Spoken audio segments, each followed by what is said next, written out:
Over the past 3 years, East has been in collaboration with local communities to bring information regarding teen distracted driving, alcohol awareness, drug use awareness, and most recently, we've added in the careers in trauma.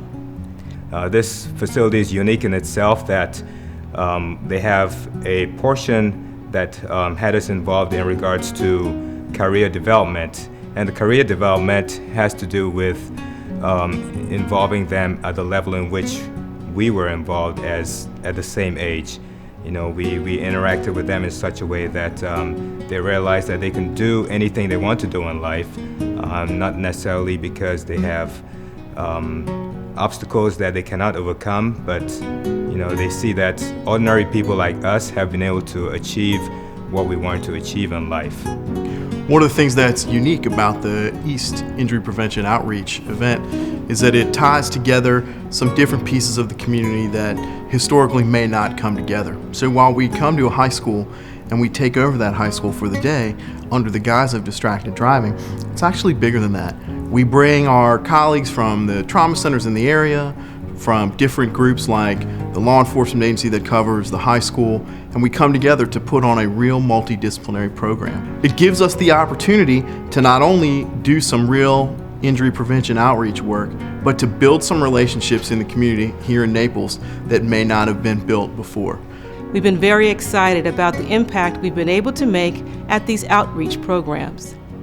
The most impactful thing that I learned from today's presentations was that texting and driving could be just as dangerous, or if not more, than drinking and driving. The most beneficial thing to me was the graphics and seeing like what could actually happen and what I could go through possibly, and it makes me just want to like stop texting and driving because I do it, and I don't want other kids to go through it either. It has been a complex adventure by bringing activities such as speakers, simulation, and hands-on activities that allow students to interact with law enforcement, getting the effects of what beer goggles may make you do as you try to walk a straight line or not so straight. My favorite simulation I did today was with the go-karts, and they messed with it around to show what it would be like if you were actually driving a vehicle that was while you were under the influence or anything like distracted. It was my favorite because it actually gave me a hands-on feeling of what it would be like to be distracted driving. The presentation that I found most insightful was the clinical case presentation. He showed us pictures of what could happen if you got into an accident and like what could happen to other families and everything else. This has been a great opportunity to allow students to understand the effects of teen distracted driving.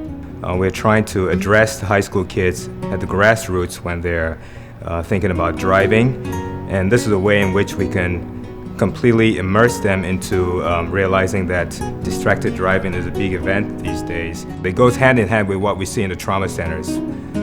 The amount of injuries we see from distracted driving is such that we feel that it's a big problem enough that we need to address it. During this time, we've been able to have the students participate in public service announcements. These have led to an enormous impact on the students. Some have even decided not to participate in getting their driver's license so soon. They understand that having too many participants in the car can lead to distractions, as well as texting. It'll change my life by when I get into the car, I'll stop texting, and if I'm in a car with my friend and they're texting, I'll try to help them to stop doing it also.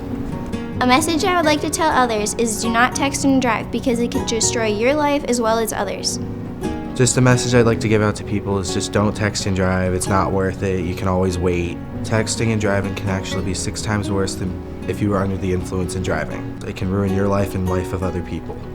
We hope that they've had a wonderful experience here at Gulf Coast High School, and we look forward to our next opportunity at the next school when we have our next scientific assembly for the Eastern Association of Surgery for Trauma.